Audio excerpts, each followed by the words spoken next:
This is the 40-hour workweek with Rex Haymarket.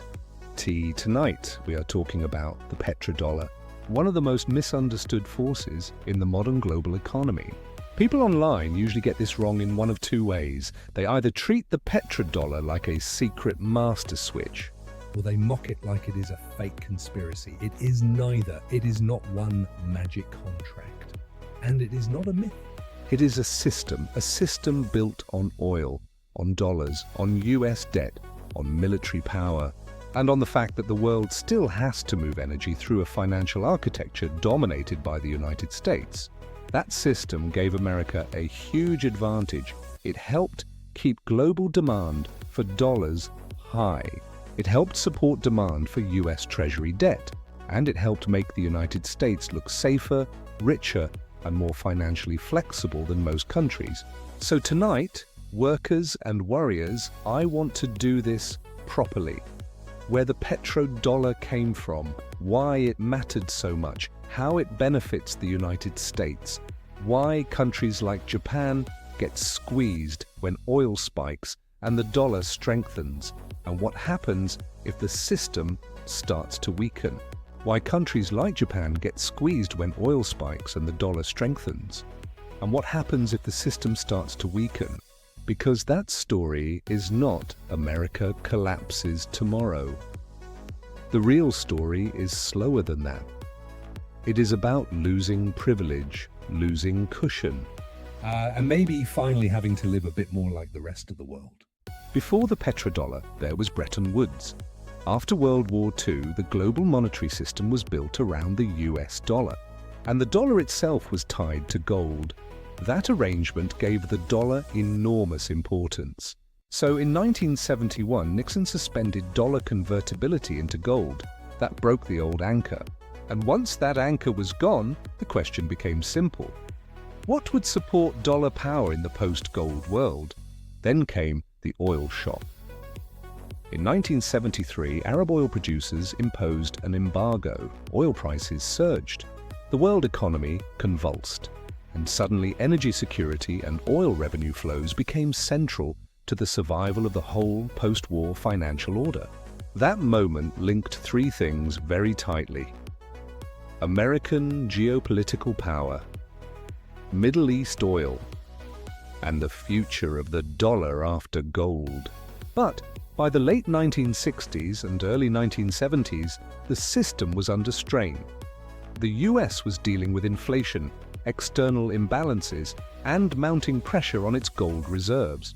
So the petrodollar did not appear out of nowhere. It emerged from crisis, from the collapse of one system, and from the urgent need to stabilize another. Now here is the first correction people need.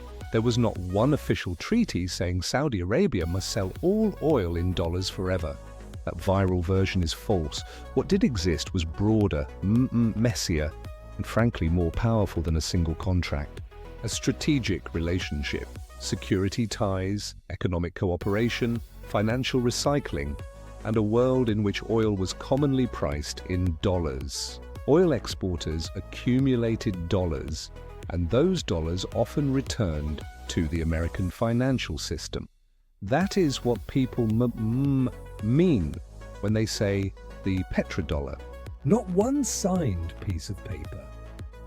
A pattern. Oil gets sold in dollars. Importers need dollars. Exporters receive dollars. Those exporters then bank, invest, or recycle those dollars, often into dollar assets, often into treasuries. That is why the petrodollar matters, because it is not just about what currency is printed on an invoice. It is about what currency sits underneath the invoice: the reserves, the banking system, the trade financing, the safe assets, and the emergency backstop when markets panic. The reserves, the banking system, the trade financing, the safe assets, and the emergency backstop when markets panic. That is the real machine. And for decades, it worked extremely well for the United States. So why is this such a huge advantage for America? Because if the world needs your currency to buy energy, settle trade, hold reserves, and park savings, then your country gets a level of demand that other countries would kill for. That demand lowers pressure on the United States. It helps support Treasury markets. It helps keep financing easier than it would otherwise be. In plain English, the world wants America's paper, so America gets to borrow on easier terms than a normal country. Not infinitely, not magically, but easier.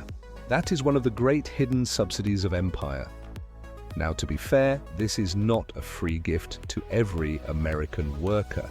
A strong dollar can hurt exporters. It can pressure manufacturing.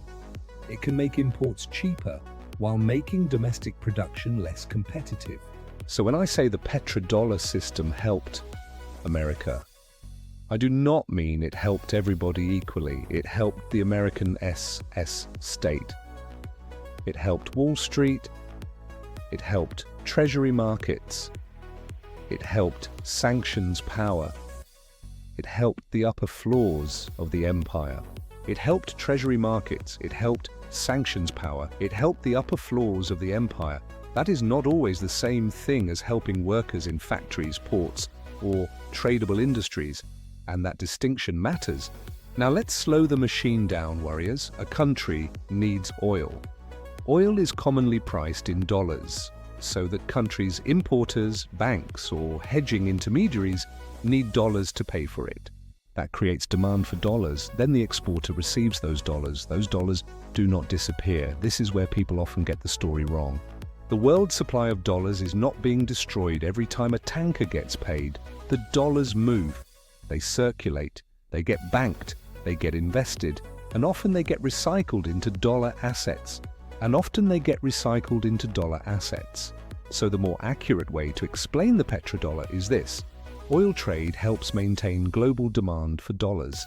And this is where the Japan example comes in.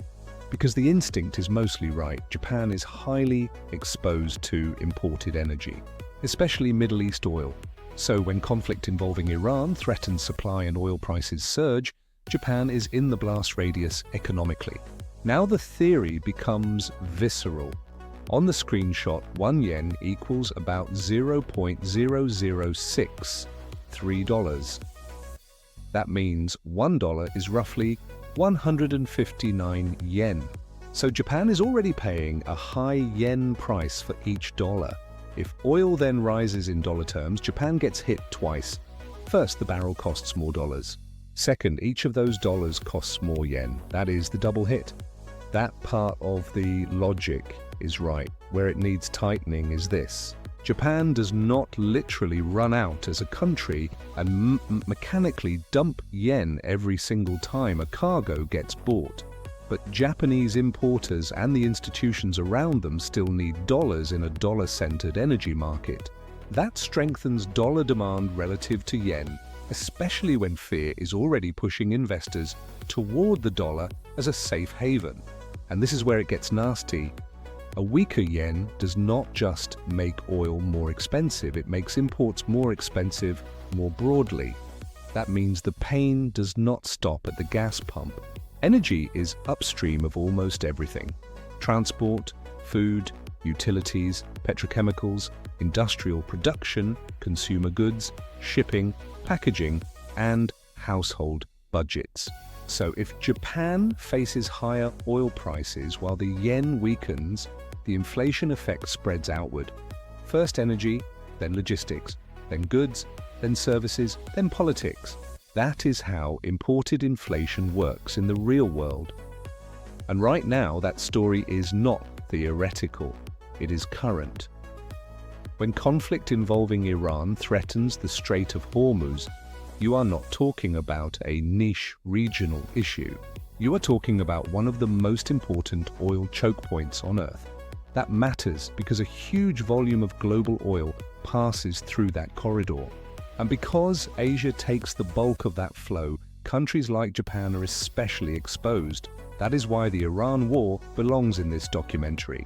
Not just as headline drama, but as a demonstration, a real-time example of how geopolitical conflict, oil pricing, dollar demand, and imported inflation can all collide at once. The war is the spark, the petrodollar system is the woodable wiring, and countries outside the monetary center are the ones most likely to feel the surge first. And here is the dark irony, workers. The United States helps anchor the system that makes the dollar so necessary. Then a conflict sends oil prices higher. Then the dollar strengthens because investors get scared and run to safety. Then dependent allies pay more for fuel in the very currency the US sits atop. That is what I mean when I say the empire is cushioned, not untouched. Cushioned. Other countries often eat the sharper edge of the shock. Now let's deal with the big question. What happens if the petrodollar goes away? The first thing to say is it probably would not happen all at once, and it probably would not look like a movie. And it probably would not look like a movie. If the system weakens, the likely path is gradual erosion. More local currency deals here and there, more diversification into other assets, less automatic recycling into dollars at the margin, less easy leverage for Washington, less guaranteed support for Treasury demand over time. Not instant collapse, erosion. And erosion still matters because empires often do not break like glass. They wear down like stone.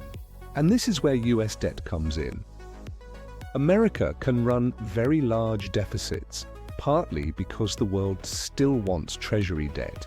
That demand does not come from oil alone, but the petrodollar system has historically reinforced the wider habit of funneling global savings back into dollar assets. So if that system weakens meaningfully, the US probably can still borrow, but it may have to pay more to do it. And on debt this large, even modestly, higher borrowing costs become a serious long-run problem. Not Hollywood collapse? A slower fiscal squeeze, more money spent on interest, less room for everything else, more pressure on the federal budget. Now again, there is nuance here. A somewhat weaker dollar could help US exports and manufacturing, so it would not be pure doom. But it would mean the United States loses some of the extraordinary financial cushion it has enjoyed for decades. That is the real risk, losing the privilege and being forced to confront trade-offs that other countries already know all too well. So here is the clean version, doom refreshers. The petrodollar is real, but the cartoon version of it is fake. It was never one magic treaty. It is a system that emerged from the end of Bretton Woods, the 1970s oil shock, and the US-Saudi relationship that tied oil flows, security ties, and dollar finance together. That system helped the United States in enormous ways. It supported global demand for dollars. It supported demand for Treasury debt. It amplified sanctions power, and it gave Washington a buffer that most countries simply do not have. And in the Japan example, the core idea absolutely holds. If oil is priced in dollars and oil prices rise and the dollar strengthens against the yen, then Japan gets squeezed from both sides. Higher energy costs, weaker purchasing power, imported inflation. This is the trick of empire. The United States sits at the center of the monetary system. So when a strategic commodity like oil spikes in price, the pain is not shared evenly. America feels it, but allies and importers often feel it harder.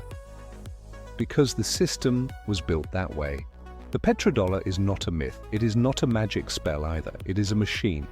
A machine that helped America borrow cheap, run big, project power, and survive shocks better than most countries could. And if that machine weakens, the United States does not instantly collapse. It just starts losing the privileges it got used to treating as normal. And that may be the most dangerous moment of all, not when empire is strongest, when it is still powerful enough to throw punches, but no longer powerful enough to avoid paying for them. This is the 40-hour work week with Rex Haymarket. Mind the static, mind the spin, and mind who profits. Like, subscribe, and clock back in tomorrow.